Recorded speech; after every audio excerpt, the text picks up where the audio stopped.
Hey, well, we're nearly there. We're number 16 out of 17.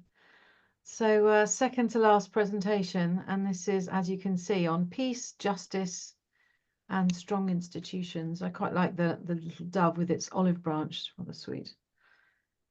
And there we go. That's all 17. So just the one to go.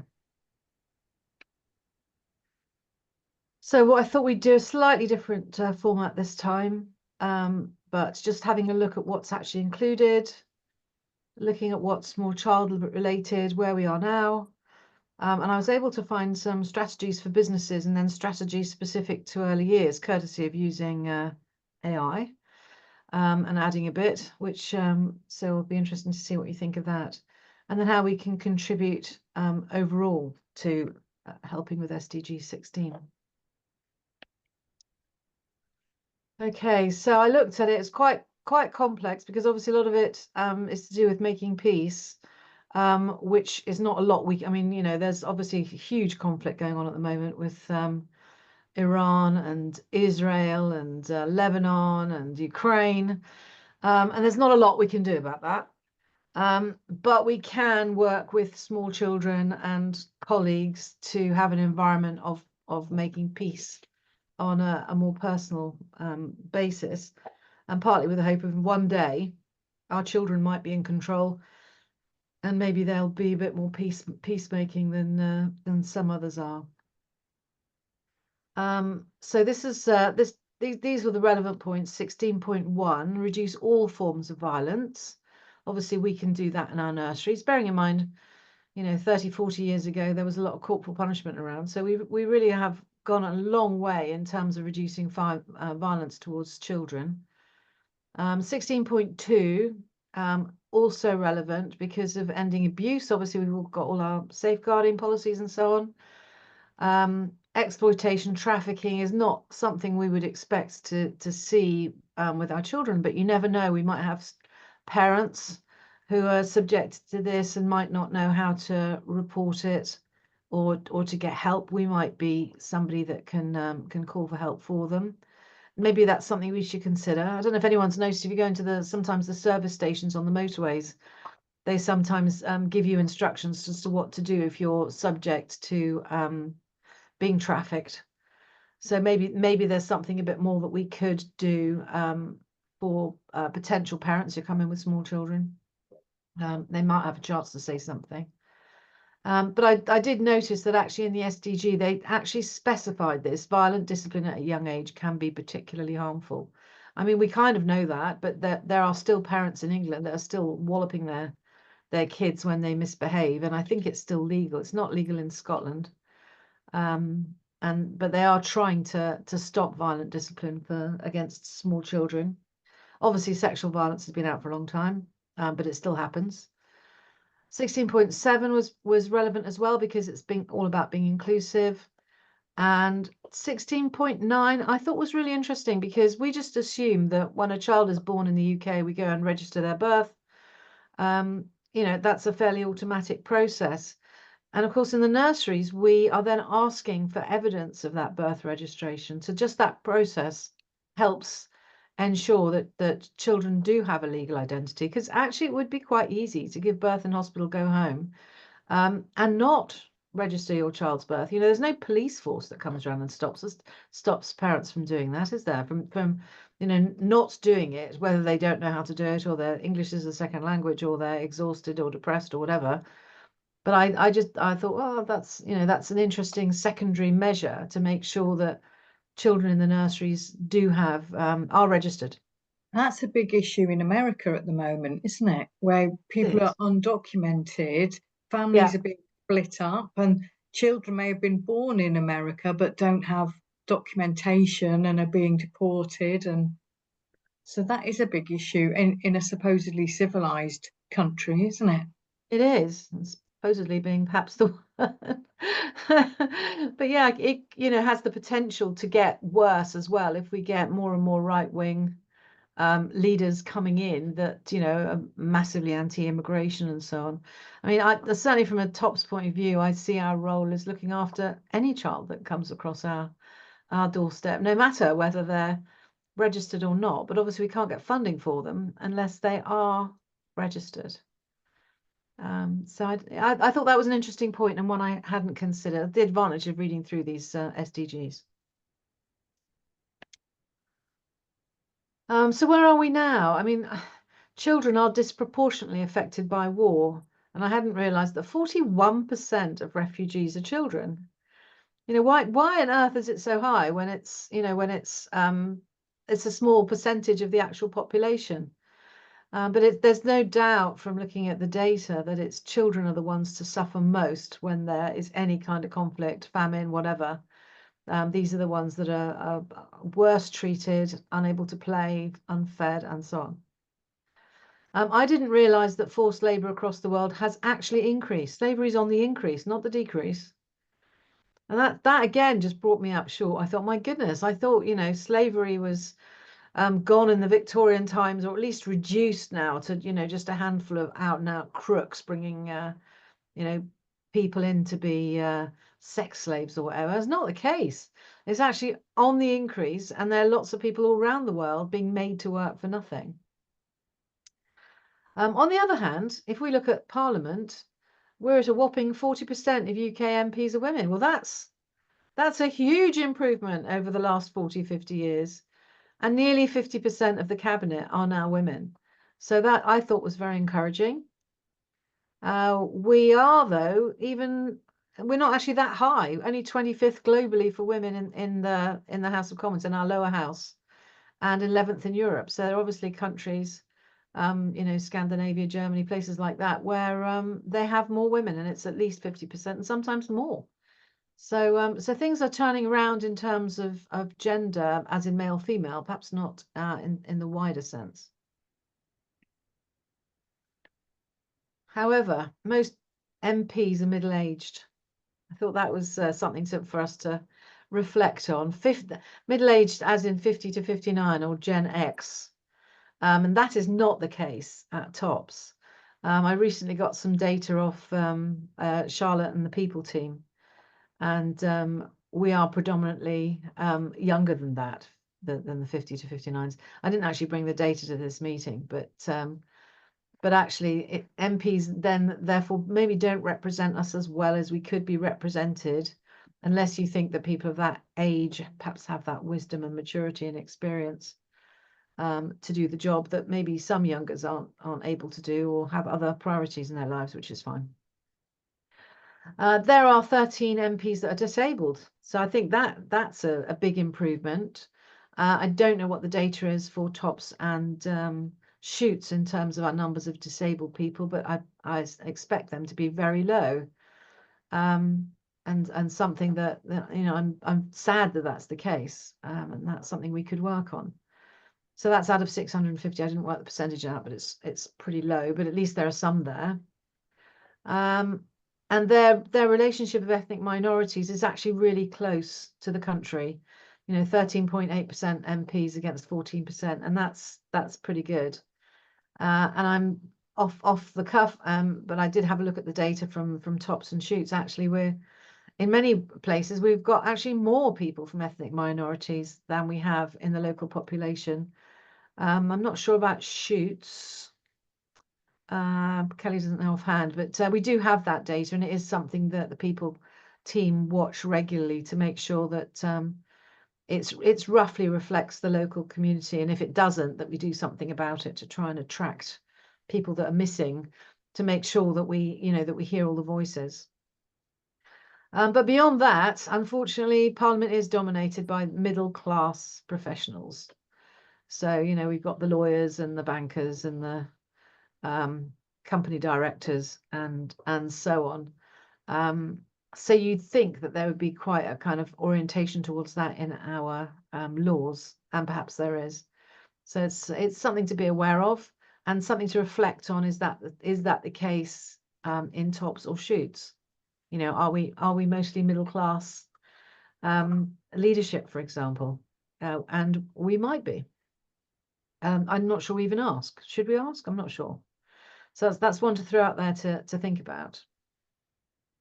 Yeah, we can be pretty sure that our children's parents are not all middle class professionals. And I know that marketing have done some work on what kind of parents we are attracting, and that looks like it's changing at the moment. But I'm not going to go on about that now. The UK government is not too bad, I don't believe, in terms of corruption. There are many countries all over the world where corruption is absolutely rampant, and unless you bribe the appropriate person, you can't do anything. In terms of governance, I'd like to think that we're pretty strong in the world. And in terms of security and justice, gender inequality, so we're actually not too bad in the UK. And if you want to have the evidence in terms of data, there's a link there for you to go and look it up.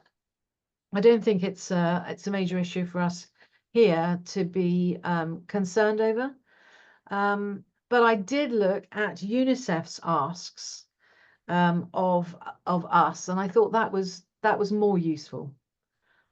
So they've got these 3 key goals: peaceful societies, so that we protect our children from violence, exploitation, and abuse. And that's obvious, isn't it? It's just common sense. Of course, that's what we do. That's what we do for our children. That's what we do for our learners. And that's something that we can continue to work and develop on, and listen to people to see if new issues come up that we can address. Just societies, again, I'd like to think that we're reasonably strong on this, ensure that every child is fully respected, protected, and fulfilled. I'm sure there's an issue there, along with this inclusive societies, about children with SEND. So we know that at the moment we are not funded sufficiently to make sure that every child with SEND in our environment, or every young adult with SEND even, is able to be fulfilled as much as we'd like to. So I suppose it's around considering what can we do ourselves, without the funding, meanwhile, and how can we engage the children to our best extent. There's a lot around here about enabling children to make decisions or contribute to decisions, and that can be. I'll come back to that in a minute, because that can be done in a very inclusive way with children, and obviously we're doing it far more with staff as well at the moment.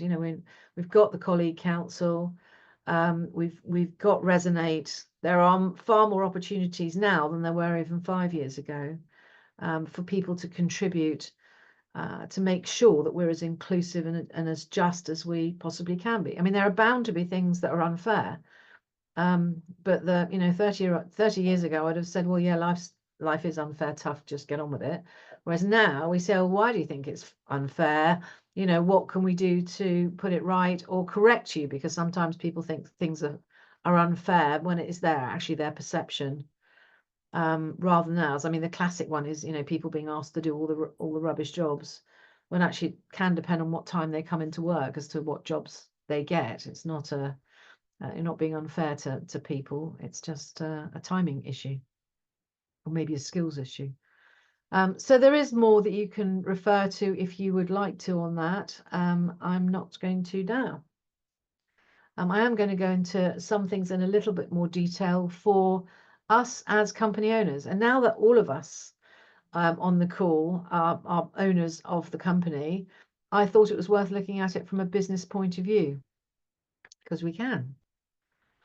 And so these were some strategies that I found using AI and others for people that run businesses.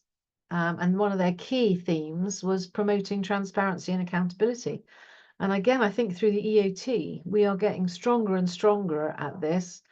Our compliance is transparent. I certainly see the compliance reports from all the different nurseries. I wonder to what extent people on the floor see the results of the compliance inspections, because that might be something that we could share, but it's up to the operations team. And I can't see everyone that's on the call, but Sam might be able to bring that up with operations to talk about, I mean, do they share compliance, or is it just the managers that see that? I think the managers share it in the staff meeting. We certainly encourage them to understand it, but yeah. it's a be an interesting thing to just have a periodic look at. And are staff involved in ethics policies at all? That's again maybe something that we could ask the colleague council to talk about, and just have an open discussion about what ethics means to them, and you know, are we clear that we're where we should be with it? This next one is one for the people department, but again, no reason why we shouldn't challenge. Oh, I've got dog problems back here. Shush.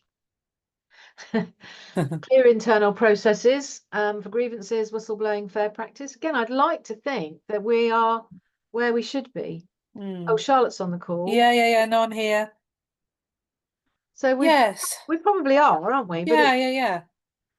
I guess it's just a question of maybe thinking outside the box with this, and seeing if we can check ourselves. You know, what do people think about our whistleblowing? Do they think it's fair? We think it's fair, but do they? Yeah. Do regular staff, have we ever asked them whether they think our whistleblowing is fair? So I mean, obviously it's not, you know, it may not be a top priority. It might not be something to consider right now, but it might be something to put on the list to come around to perhaps next time the whistleblowing policy is reviewed. Yeah, and I think a lot of the stuff that we're doing, we are sort of utilising the EOT board and the Colleague Council board to sound them out. And with other things as well, sort of particular groups, we've kind of, through Sam, perhaps going out on your day, you know, into different regions, you've kind of fed back, or this set of people or this group of people would be good to get more information from. So we definitely are kind of reaching out to more people to get their feedback and their sort of suggestions, rather than it just being isolated at the hub. because And we it did comes that from us. with the uniform, didn't You we, did, Charlotte? Sam. So Yeah, you I said was I've been over to visiting, wear them. yeah, I They was were very visiting vocal, Wareham, and they very were, engaged. So yeah, actually send the dress code to them and see what they thought. And actually it was great because we got the feedback, which was fab. And that really helped shape our decision with certain things, didn't it, Sam? And then we went to the Colleague Council. So that sort of partnership with our partners as part of an EOT, I think is really refreshing. And I think we're going to be doing more of that as we get through things. Yeah. And I think they were surprised to find themselves like reviewing a policy document after They've their actually comment. asked us. But yes, Yeah. so We're it was special. They've asked us for that feedback. So yeah. it definitely works. So here's another subject to get feedback on at some point. I mean, it's probably but at some point, I think whistleblowing is relevant to everybody, isn't it? You know, what happens if I see something that I really don't like? You know, does this work for me? Will I be protected? Yeah. Do I feel comfortable, confident? Yeah. Yeah. So that one's for definitely for operations people and people to think about. And this other one was maintaining transparent financial and supply chain management. And now that's been very much Andrew's made sure that that is in the finance policies from that perspective. Other stakeholders in this would obviously be those people that are buying, but also the suppliers. So I'm not sure that we've ever actually asked suppliers what they think about our policies that relate to them. But as stakeholders, perhaps we should ask them. You know, sometimes we have meetings with preferred suppliers, for example. Now, I haven't been involved in one of those myself for quite a long time. I'm sometimes involved in the kind of one-to-ones that they have at the nursery manager owners club, which we can, you know, a number of people have been to and go to, where you talk to suppliers on a one-on-one basis. And my pet subject, as you know, is sustainability. But what I've never done is say, well, look, this is our anti-corruption practice. What do you think of it? Does this, you know, how would you feel with this? Do you think this would catch somebody else that is potentially a bit more corrupt, for example? We could ask them to help us with the policies, not just that cover them, but cover their competition. And they might say, oh, well, that one's easy to get around, you know, X because of X, Y, and Z. Or they might not. They might think it's great. I think the point is we've not asked. We've not done the collaborative work with our supply chain people. We just ask them to fill forms in and prove that they're insured and send us their catalogue. I think we could probably take this further. So is this something we could kind of look at with our corporate social responsibility policy? Because that is up for renewal. And I'm just getting that ready for Sam to have a look at, probably with the next Ooh. board meeting coming up. So it seems quite timely that some of this stuff we could make sure is covered in that potentially. And is that something we could share with our... Yes, I think so. I think that sounds great to me. I don't know how Sam sees it, because it's just, the advantage of meetings like this is we've got time to think about it and time to discuss it and reflect on it, and we don't have to make a decision now. No. But we can put it on the list. So as we're going through that policy. Yeah, it's just timely as I'm just looking at it now, Yeah, because it is due that's for renewal great. in July, that it's perfect timing to kind of, with this in mind, to have a look at it and see if there's Yeah. anything we're missing. Absolutely. And I guess Joe would be one to talk about with that.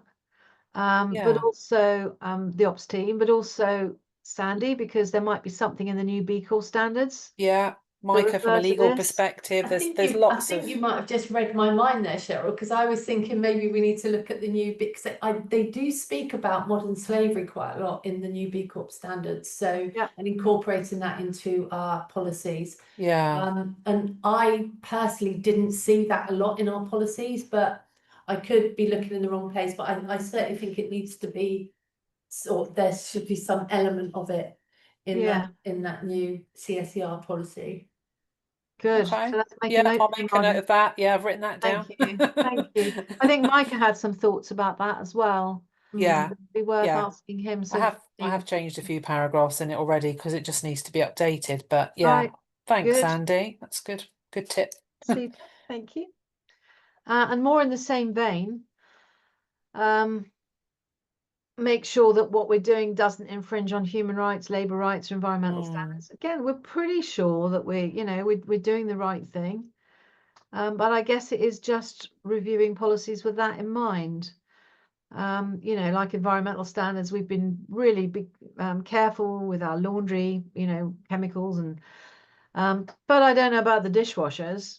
For example, are we still using Persil kill everything bug dishwasher tabs, for example, at nurseries? I'm not at home. I've changed to a more sustainable, less damaging to water life blocks. But it might be an opportunity to just have another look at what we're doing in terms of our products, and is there anything better than we use already for environment. Labour rights, I know you're concerned about the zero contract hours, because we do have people who like zero contract hours, like university students. Does anything we do infringe on human rights? I certainly hope it doesn't. But who have we asked whether it does? And I suppose we need to define what we mean by human rights before we go out and ask people whether they think we're infringing on any of their human rights. So I think that's quite a challenging one. And again, maybe Micah can help with that, because with discrimination, that often there are certain things that count as human rights and others that don't, even though you might think they do. This next one was really interesting. When I read the small detail on conflict-sensitive business practices, it was about giving them kind of the benefit of the doubt if you're sourcing product from a zone that's in conflict. So, for example, if we were sourcing product from, say, Israel or Lebanon, is there anything that we're doing to be aware of the awful strain that they're under? Ditto the Ukraine. I think we're unlikely to be sourcing products from there, but maybe we might. It might be. I'm not quite sure what, because we're trying to have source stuff as locally as we possibly can. But it's something to think about if we are getting any product from further afield. Should we put in that we will relax something, or we'll pay prompter or something when we're dealing with a company that's in a war zone. And then the last one, I think, again, we think we're treating people fairly. Do they think we are? So that's employees, suppliers, stakeholders would include the children and parents and students and the local authority, the health visitors. There's so many stakeholders involved in what we do, even parents' employers. And sometimes we can ask them, sometimes we can't. But I think it's would be worth our widening our net and not just talking to employees. Or I mean, up till now we've well, up to a few years ago it was very much at board level. It's just the last couple of years we've spread it out a lot more. But what about the future? Should we spread it out further still? And if so, how? And how much importance will we give their opinion? You might get a supplier coming back and say, oh, I want you to pay by return. Well, yeah, I'm sure they do, but we can't do that. So that's just an extreme example, but it would be very interesting to know what they think would be treating them fairly.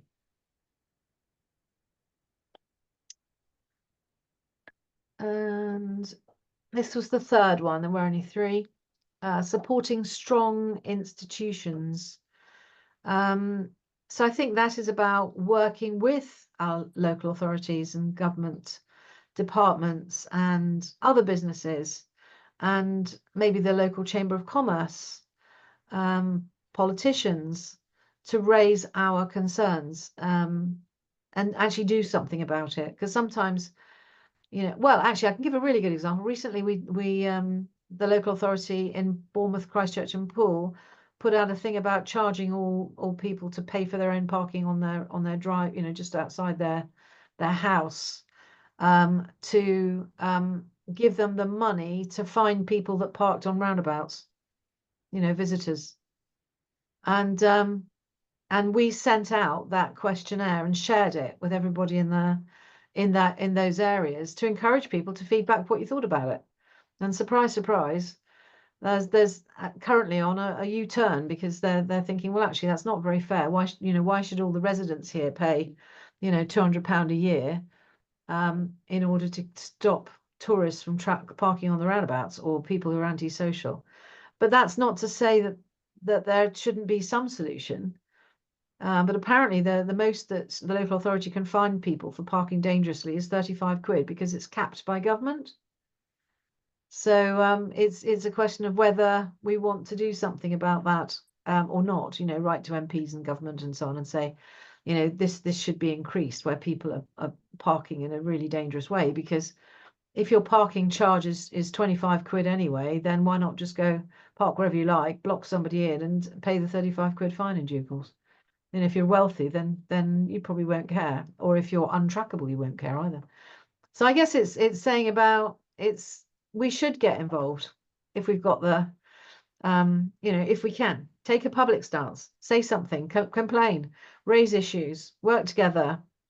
There have been groups of children that have fundraised for issues that were important to them, as obviously supported by the staff in the nurseries and by families. But I do think it's something that works if you've got some people that are passionate about it. All it takes is one or two people being passionate in a nursery, and you might find that they'll get together around issues, whether that's a particular charity or a particular problem like parking, or it could be corruption, or police violence, or whatever. But it does raise an issue for the company. If you're running a company and you've got somebody that's particularly right wing and another one that's particularly left wing, you can't really go either way, can you? Without alienating all the people that aren't of the same political leaning as you. So I think you've got to be very, very careful, because politics can be a bit like a football match, where you've got tribal warfare going on, with one lot shouting about it compared to the other lot, and it can get quite nasty. And that's not helpful when we're working with children that we accept, no matter what politics their parents hold, or what culture they are, or what religion they are. So I think it's worth discussing. I mean, does anyone want to make a comment now about how we maintain the line of not alienating groups of people by expressing a public stance about anything? Perhaps not. Oh, there we go, Sam. Well, I just think you have to just not express it. But it's difficult, isn't it? Because you also want people to be their authentic selves when they're at work. And as you get to know people, you do get to know how they feel about things, don't you? So yeah, it's it's a thin line. It's a difficult line to walk. I agree. Yeah, I've always tried to stay away from making. I mean, you probably know personally, I'm not religious, and stay away from all things religion. But we do have some very religious people in the team, and I don't want to alienate them. My mother's super religious. It's probably why I'm not. So, but and there are nurseries that have a religion attached to them. There might be a Catholic Church day nursery. We certainly have Catholic Church schools, and we have one culture schools as well. But so far, TOPS has always stayed away from that. Even when we're on a church site, we've managed to, yes, welcome them in to tell their stories if they would like to, but balance that by telling other stories. So it's I think it's as I move to the rear a bit more, it's something to raise for future boards and the EOT to think about. There are, again, I think there's some issues with B Corp if you align with particular parties, if I remember rightly. Yeah, Sandy's nodding. I think so. And you're certainly not allowed to contribute money to a particular party without, being in default of the B Corp standards. It's all about being totally impartial, I think, with regards to, especially in our industry. But yeah, they do. I don't like the phrase frowned upon, but sometimes that's the only way to describe it, really. But yeah, they certainly like you to be. It's all about inclusivity, isn't it? And I think TOPS Yeah. do it very well with the posts the cultural posts they put even on the TOPS colleague Facebook about Diwali and Eid and all that sort of thing. And I think it's great. Yeah. Respect it, I learn think it's about lovely it. to see. Yeah. It's I inclusive, quite isn't it? like, Yeah. I quite enjoy learning about them because Yeah. I have no idea what it all means. I really don't, because I'm obviously I'm Christian, so I don't Yeah. know about the other religions at all. Yeah. So it is really interesting to hear about them. It is, and the similarities across many are remarkable. So yeah, I think it's easier for us to get in line behind things like clean air, so that the children's lungs are protected. It's a lot safer for us to align with those than super right wing, super left wing politics. So I'm very happy to support children's rights not to be hit, and to have fresh air and not to suffer abuse or neglect. And that probably is more our place. And you need to advocate for that with any government, don't you? Of Yes. any persuasion. That's right, because children don't have the vote. Yeah. So if we don't step up and speak for children, the risk is that they will get sidelined and put last. And that's the evidence is there to see. Where does funding go? It certainly doesn't go towards young children in this country. I've just had a friend come back from, she was visiting the 5 stands, Afghanistan and Kyrgyzstan, and I don't even know all the names out there. And she was amazed at the resources for children.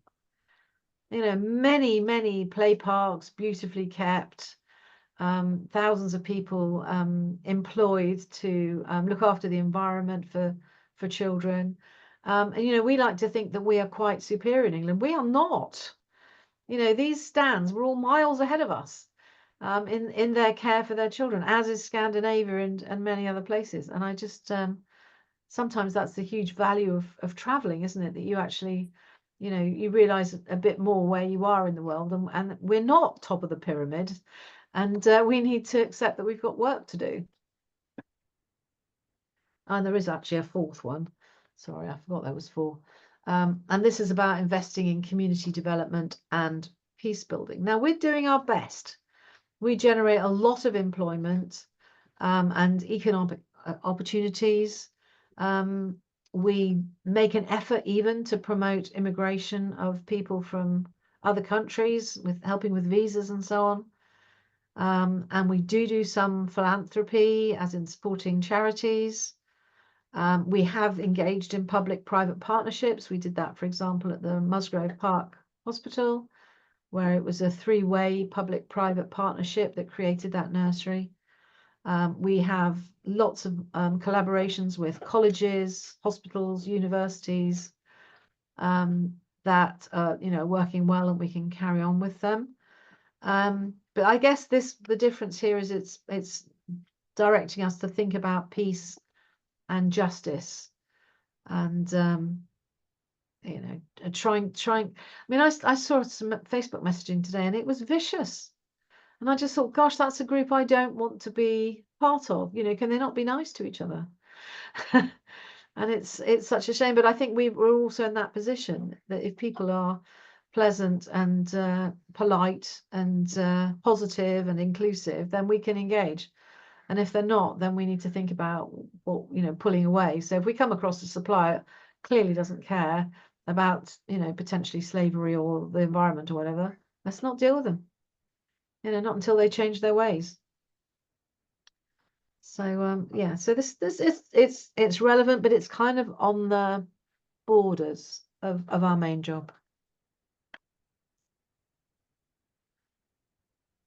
These were some examples of business impact. So how to measure whether you're actually doing any good or not. And they were commending having zero tolerance policies for compliance violations. Now, I think that's a bit extreme, because for me, compliance is partly about learning and improving rather than zero tolerance, because the tolerance might not be somebody else's fault. I mean, for example, you hear about children working in some countries.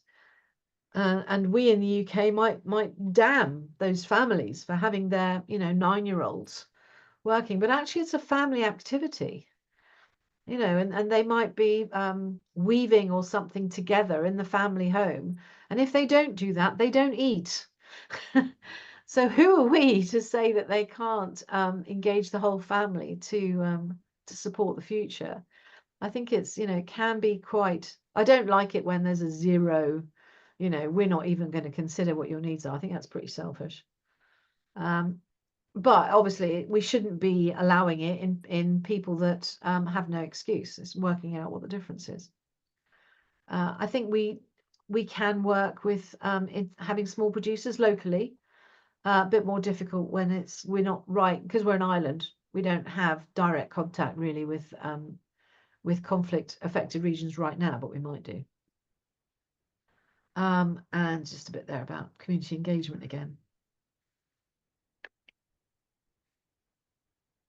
Well, people were tremendously helpful. When I put out a plea for what policies have we got that are relevant to this SDDG, I got a massive long list from several people.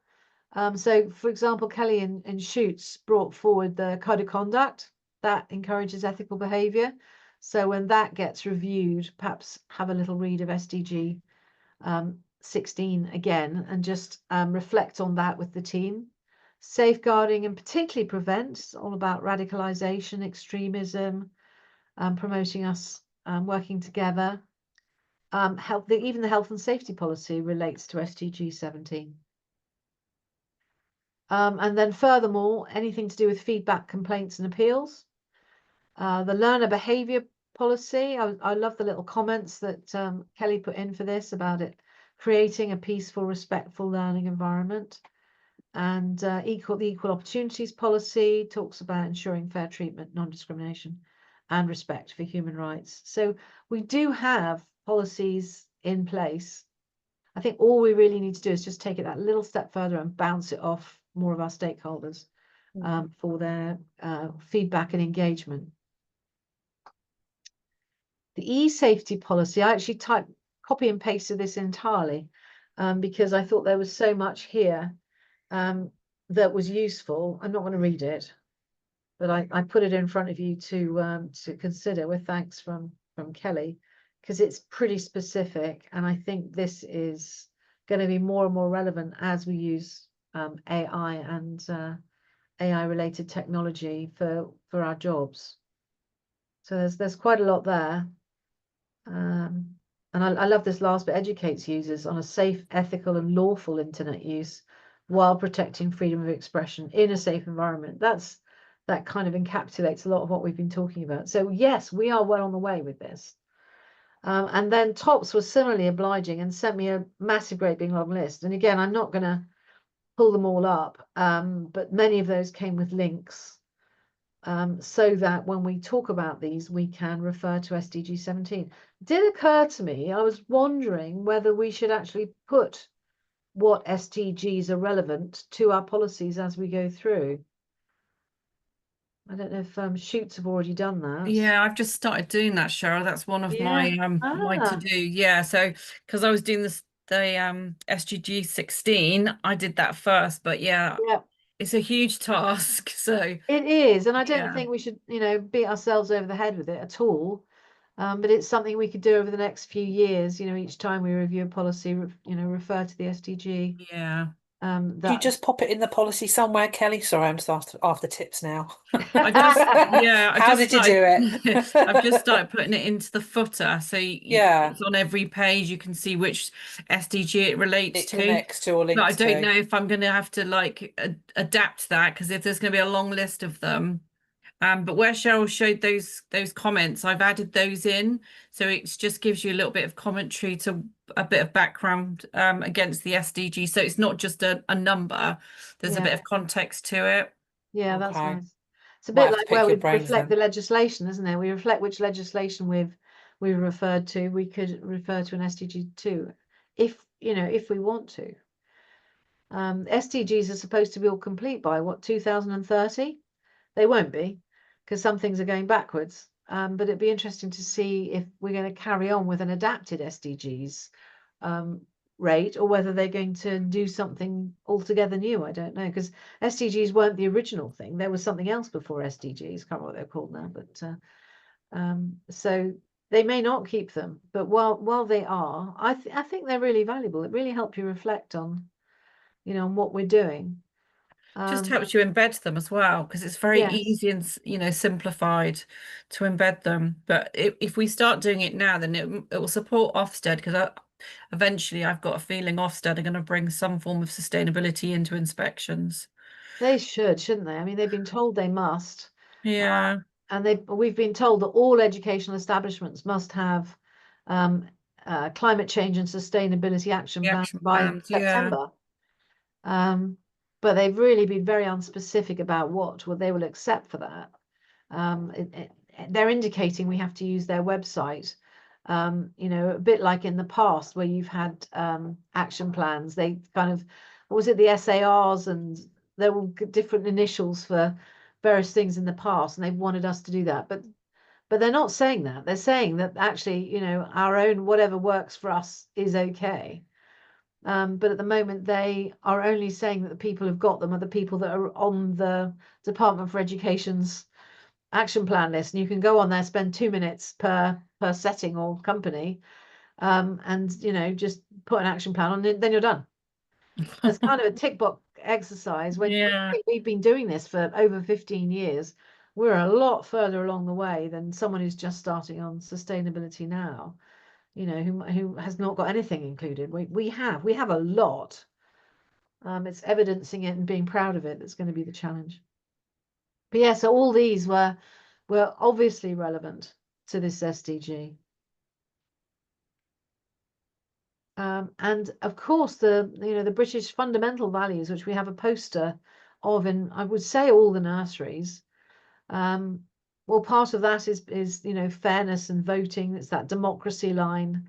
There's a whole section on being fair and equal opportunities and so on. So it very much aligns with the British fundamental values, which is in the EYFS. So I think at the moment, Ofsted and others would say, well, it's in there. It's just not specified as being SDGs. And I don't think a lot of the Ofsted inspectors even know that they are SDGs. And nor do the people that wrote it, because they came from a different direction. But there are a couple of specifics there, like in the EYFS page 12, managing self, explain the reasons for rules is what children must do. Children know right from wrong and try to behave accordingly. That's a huge thing to write. But anyway, because what is right and wrong, and whose culture are we talking about? And then development matters talks about feelings and that's relevant as well. So there are specifics already, even though Ofsted are in the early days, and DFE are kind of trying to simplify. But there are some strategies that we can use, and I'm pretty sure we're doing these anyway. We just need to make sure that Sophie and quality is aware of it, and the quality team, and that we work with operations to ensure that we're doing this anyway, but just that we understand one of the reasons why it's important is to link in with the SDGs, and because it's promoting peaceful children when they become adults. So maybe we'll be less likely to go to war in the future. So I'm sure we're all doing this as fellow owners of the company, as well as role models to children. As the respect and fairness, promote emotional well-being, I thought was an interesting one, but that's how we ensure that children and adults feel secure and valued, is to do that. And then combating negative bias. So it's not just enough to be not discriminatory, but to actually address the negative bias when we see it, because there is negative bias about, and we've all got some negative bias ourselves. But it does need work to reflect on what your negative biases are and what we're going to do to compensate. And one of the easiest ways is to work within a team of people who come from different backgrounds, because then we can, challenge each other on our negative and positive biases. So I quite like that one. This one, create a classroom community. I know some of our preschools in the past have created fair rules, and also the out of school clubs. Things like we walk indoors and we're kind to each other and that kind of stuff. Now, I think it's one of those things that goes through phases, and then, one year everybody's got fair rules and the next year nobody's got them. And I think it kind of falls off the end of the jobs list. So it's kind of a way of, we used to call them a compact in training. We'll do this, and then the learner has to do that, and then it'll all go smoothly. But again, I think it's another one where we should discuss these with our teams, and just consider it. Are they up to date? Do they reflect what we're doing these days? How do they feel about them? Because it's not for leadership just to write them and tell everybody else what to do at all anymore. We need to involve adults where it's adults, children where it's children, about why we're doing them, and just to make sure that that will make everybody's day a much more pleasant one. Obviously, very small 1-year-olds, for example, aren't really onto sharing toys yet. So it's got to be relevant to the age and stage of the child. And then, as we said before, celebrating the diversity and inclusion, whether that's glasses, light skin that needs a lot of sunblock, or a religion that's particular. So I thought those were all fair, all good. I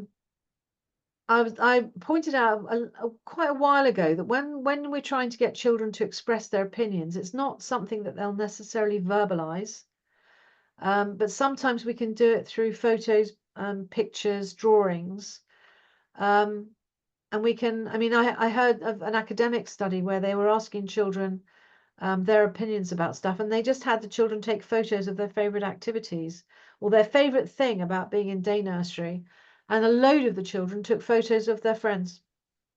So their favorite activity in the nursery was to play with other children, and I thought that was lovely. But that's the kind of thing that we can do. Again, in the past, we've had questionnaires, we've had tally charts, we've had supported children pointing at pictures of what they like to do.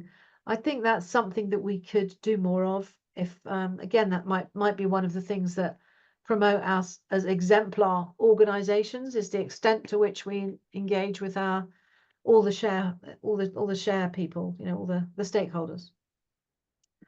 We do a lot of child-led activities. We probably do a lot of student-led activities as well, but it's about promoting those.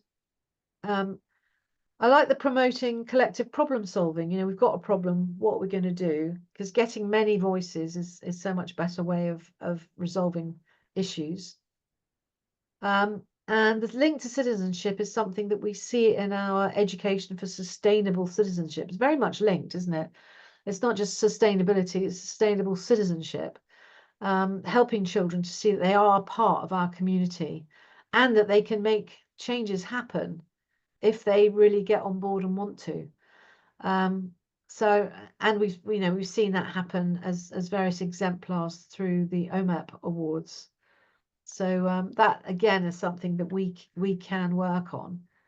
I am keen that we look at how we become an exemplar in everything we do. So whether that is day nurseries or B Corps or shoots, because the old outstanding grade is due to go. I know they've backtracked on it again from Ofsted's perspective, because I think there was so much objection to the new grades. They've put it all back.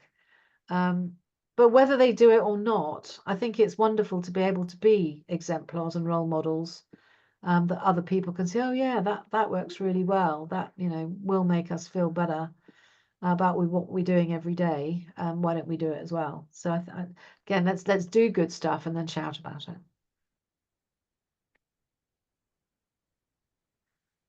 There were quite a lot of example activities I found looking online, thinking about what we do anyway. The DFE also have a stack of stuff that we've used before. Names jumped out of my head.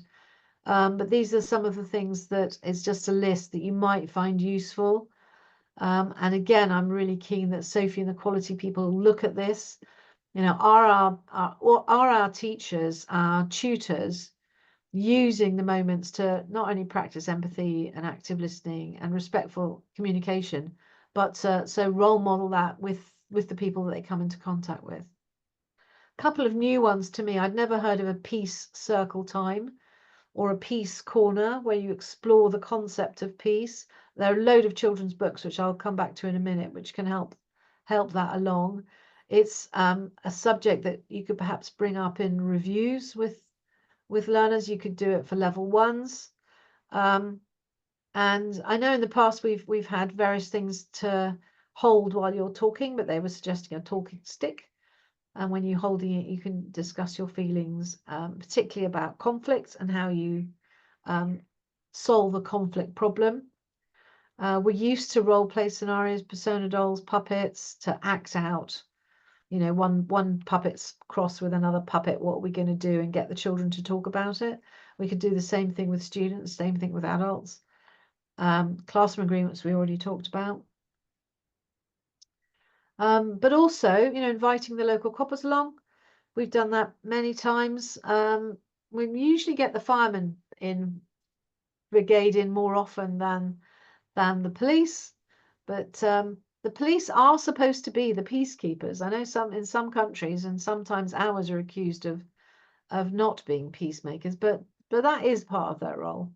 And so it would be nice to invite police into the nurseries and into tutoring sessions and stuff as well, and talk about how they support the well-being of the group, because after all, they are there to make sure that everybody's sociable, aren't they? That they're not antisocial. That's a lot of their role. Be interesting to hear what their perception of their role is. And some collaborative decision-making examples. This was a what fruit do we have for snack type thing, where we've used a tally chart. This many children, that's their favorite fruit is banana. These are apples, grapes, oranges. I was very proud of myself creating that. Because that's an original. But yeah. And quite a nice idea when you've got a group meeting to assign responsibilities so that everybody does contribute. It's something we've talked about for years and years and years with apprentices.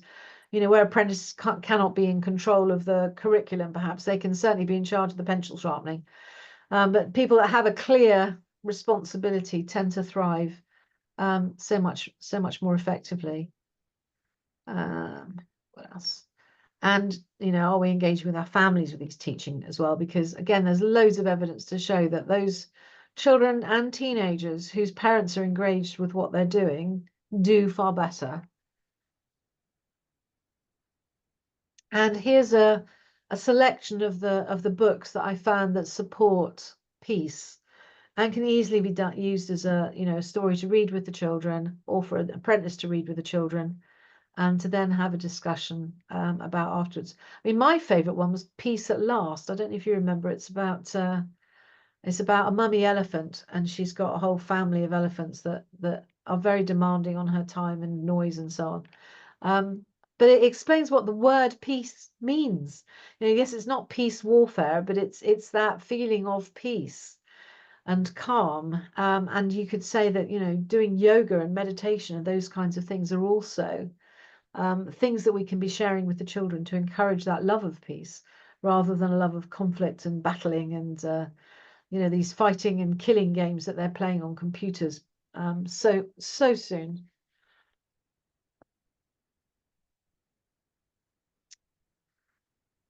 So just a thought of the sorts of things that we could do to improve what we're already really good at. And I was wondering how you could find time to reflect and discuss with your team. Are there any meetings, or is it something that one might do on trips, or I don't know. I just wanted to give you the opportunity to make suggestions, or some of you might be doing it already, is discussing these kinds of subjects. Or are there things here that we can bring to the attention of marketing that perhaps we're not doing so well already? I can't remember stories being shared about having a peaceful time at nursery or at work or in the office. Maybe we should. So anyone like to talk? I think for me, it's definitely getting, like I said, the council involved and the EOT.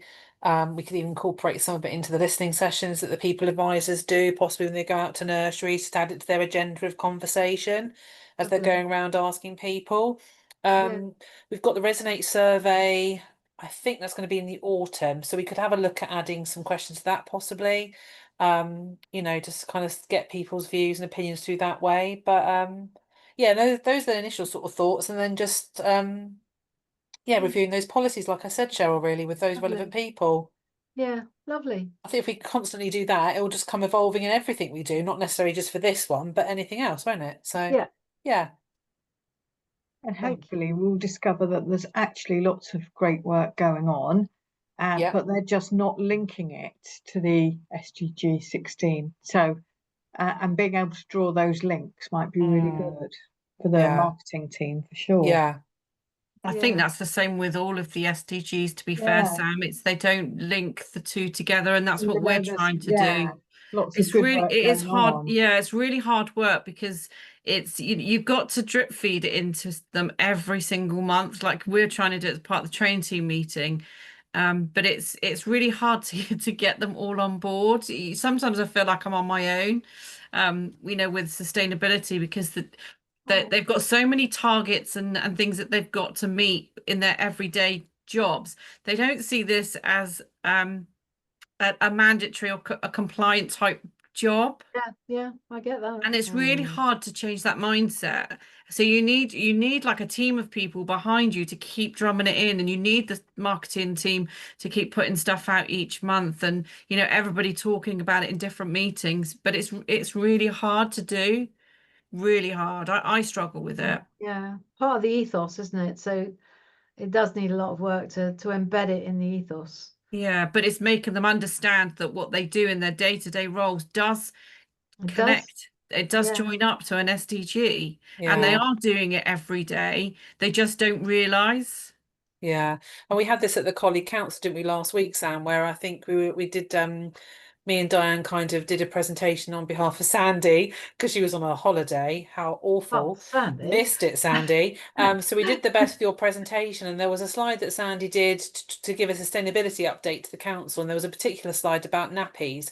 And just using this as an example, you know, I was blown away by how many, you know, disposable nappies we've stopped going to landfill, and all the data that Sandy gave us. And I think it was somebody, I think it was either Rosie or Terry from Bournemouth, was sort of saying that actually, if staff on the sort of shop floor, so to speak, could see the impact, the bigger global impact that we're making, instead of thinking, oh, this is another thing I've got to do, these nappies, the parents aren't happy, all of those things, you know, the storage issues, all of those things that they grumble about, that actually all of these things that they've worked with the overall results are amazing, and that should be something individual people should all be proud of, shouldn't they, in their day-to-day nappy changing. Yeah. That we need, and I've got a meeting with Maria and Charlie this Thursday to talk about communication, and we're going to probably invite Ellen along as well to see how can the marketing team take that PowerPoint to kind of share that good news and thank those people for all that they've done.